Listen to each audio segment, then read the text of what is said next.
Hello students. अब तक अपन ने पढ़ा अकाउंटिंग फॉर शेयर कैपिटल में कि कंपनी क्या होती है, कंपनी का रजिस्ट्रेशन कैसे होता है, और शेयर्स कितने प्रकार के रहते हैं, शेयर्स क्या होते हैं। और अपन ने ये भी जाना कि कैपिटल कितने प्रकार की होती है। तो अब उसी क्रम में अपन आगे बढ़ते हैं और आज अपन टॉपिक शुरू करेंगे types of company. Types of company, company कितने प्रकार की होती है। स्टूडेंट्स, कंपनी के प्रकार को दो भागों में बांटा गया है। पहला जो पार्ट है वो ये है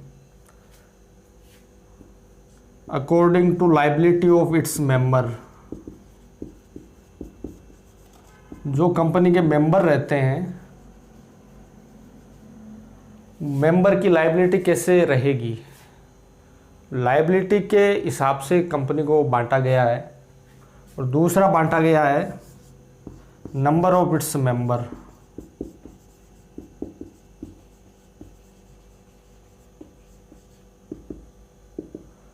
स्टूडेंट्स,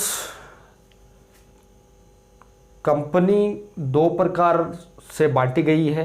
पहला लाइबिलिटी ऑफ इट्स मेंबर, दूसरा नंबर ऑफ इट्स मेंबर। मतलब मेंबर की जो दायित्व है मेंबर्स का क्या रहेगा उसके आधार पे। तो पहला अपन लेते हैं लाइबिलिटी ऑफ इट्स मेंबर। मतलब लाइबिलिटी किस प्रकार से रहेगी मेंबर की और कितने प्रकार से रहेगी है। तो ये फर्दर तीन भागों में डिवाइड है लाइबिलिटी ऑफ इट्स मेंबर। तो इसको मैं स्टूडेंट्स यहाँ लेता हूँ A liability limited by shares, number B limited by guarantee, C unlimited liability.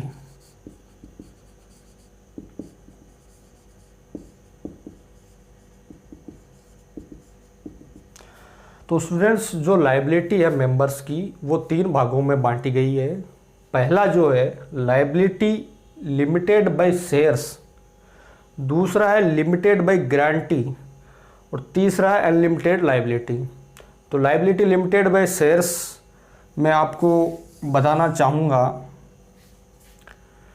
कि जो शेयर्स के होल्डर रहते हैं उन होल्डर की लाइबिलिटी लिमिटेड रहेगी up to unpaid amount on calls. Student, जैसा कि अपन ने पिछले वीडियो में पढ़ा कि जो शेयर्स, जो कंपनी का आईपीओ आता है तो जो मनी पब्लिक से कॉल की जाती है वो 4-5 भागों में कॉल की जाती है। जिसमें पहला अपन ने पढ़ा एप्लीकेशन, उसके बाद में अलॉटमेंट, उसके बाद में कॉल्स। तो यहाँ जो जितना पैसा आ गया है वो ठीक है, जितना आना बाकी है उनमें से, मान लो अलॉटमेंट का बाकी है, कॉल्स का बाकी है, तो जितना अनपेड रह गया उतनी लाइबिलिटी मेंबर्स की रहेगी। अगर मेंबर ने पूरा पैसा दे दिया है तो मेंबर्स की कोई लाइबिलिटी नहीं रहेगी। ये जो लाइबिलिटी लिमिटेड बाय शेयर्स है इसकी डेफिनेशन यही है कि जो मेंबर्स की लाइबिलिटी वो लिमिटेड रहेगी up to the unpaid amount on calls. If the calls are fully paid then no liability on its member. Students, आगे दूसरा है लिमिटेड बाय गारंटी। गारंटी में स्टूडेंट्स ये रहता है कि मेंबर गारंटी रहता है कंपनी में कि जब कंपनी, ये केवल और केवल वाइंडिंग अप में होता है, जब कंपनी बंद होती है तभी ये जो लाइबिलिटी वाली गारंटी वाली लाइबिलिटी है वो रहती है। तो वाइंडिंग अप में जब किसी मेंबर ने गारंटी दे दी कि जब कंपनी बंद होगी तो क्रेडिट्स को मैं चुकाऊंगा। कंपनी बंद होगी तो क्रेडिट्स को मैं चुकाऊंगा। उस केस में लाइबिलिटी जो रहती है वो उस मेंबर की रहती है जिसने गारंटी दी है।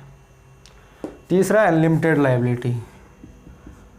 स्टूडेंट्स, इसमें लाइबिलिटी जो रहती है वो मेंबर्स की अनलिमिटेड रहती है, और अनलिमिटेड लाइबिलिटी की वजह से इस कैटेगरी में आज तक इंडिया में कोई भी कंपनी रजिस्टर्ड नहीं है अनलिमिटेड लाइबिलिटी में।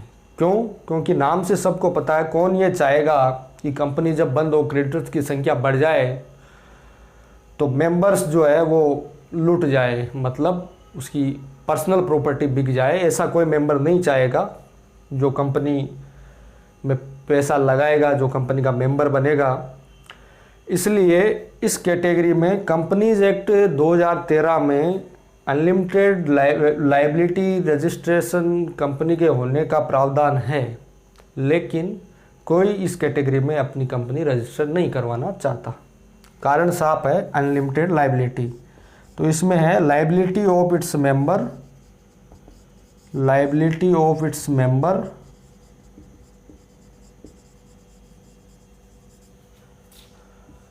अनलिमिटेड, क्रेडिटर्स और debt can be set off against private property of members.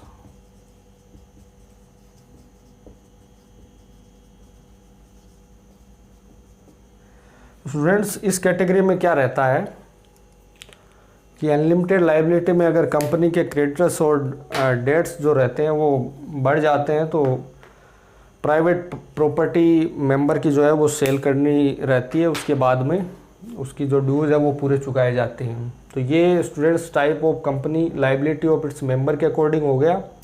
अब नंबर ऑफ इट्स मेंबर के अकॉर्डिंग पढ़ेंगे अपन।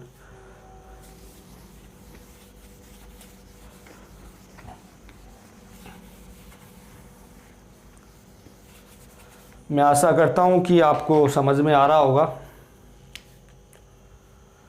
नंबर ऑफ इट्स मेंबर, तो इस कैटेगरी में स्टूडेंट्स 3 भागों में फर्दर इसको डिवाइड किया गया है।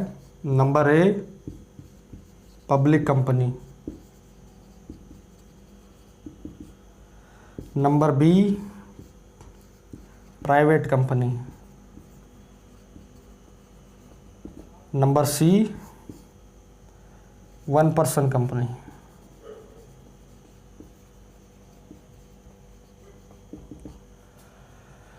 Students, number of its member मतलब एक कंपनी में कितने सदस्य होंगे, कितने उसके मेंबर रहेंगे। ऊपर जो अपन ने लाइबिलिटी पढ़ी वो नंबर्स के अकॉर्डिंग नहीं पढ़ी थी।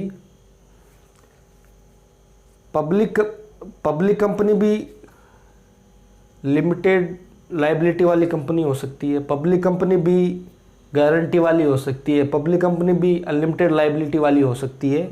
ऐसे ये हो सकती है, ऐसे ये हो सकती है। तो फर्दर ये डिवाइड है कि मेंबर कितने होंगे, किस कंपनी में कितने मेंबर होंगे। तो सबसे पहले पढ़ते हैं अपन पब्लिक कंपनी। तो पब्लिक कंपनी की डेफिनेशन स्टूडेंट्स आपकी बुक में ये दी गई है कि public company is a company, public company is a company which is not a private company और not a subsidiary of private company. मतलब पब्लिक कंपनी एक ऐसी कंपनी है जो प्राइवेट कंपनी नहीं है और ना ही प्राइवेट कंपनी की सहायक कंपनी है। तो सहायक कंपनी, सब्सिडियरी कंपनी आप जानते होंगे। सब्सिडियरी कंपनी उस कंपनी को कहते हैं जो दूसरी कंपनी में उसकी मैनेजमेंट में, स्टेट ऑफ अफेयर्स में मेजॉरिटी होल्डिंग रखती है। उसके बाद में अपन पढ़ते हैं प्राइवेट कंपनी। तो स्टूडेंट्स, प्राइवेट कंपनी में थोड़ा ज़्यादा इसके पॉइंट्स हैं, 4 पॉइंट्स हैं। पहला जो पॉइंट है इसका, प्राइवेट कंपनी का मैं पॉइंट यहाँ लिख रहा हूँ। इसका पहला प्राइवेट कंपनी का जो पॉइंट है वो है shares can not B transferable. आपने देखा होगा कि शेयर ट्रांसफ़र हो जाते हैं एक मेंबर से दूसरे मेंबर में, लेकिन यहाँ प्राइवेट कंपनी में ऐसा नहीं होता है।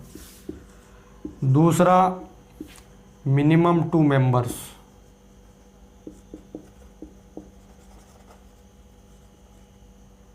तीसरा मैक्सिमम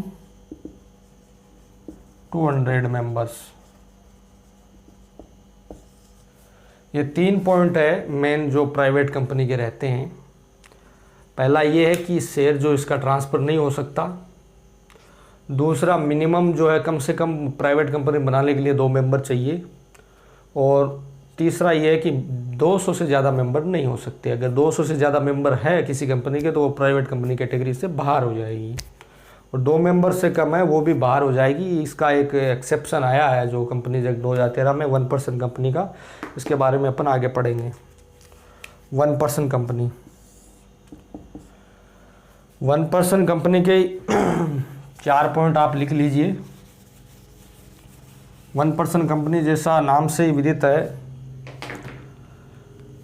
एक आदमी इसको, एक मेंबर इसको क्रिएट कर सकता है।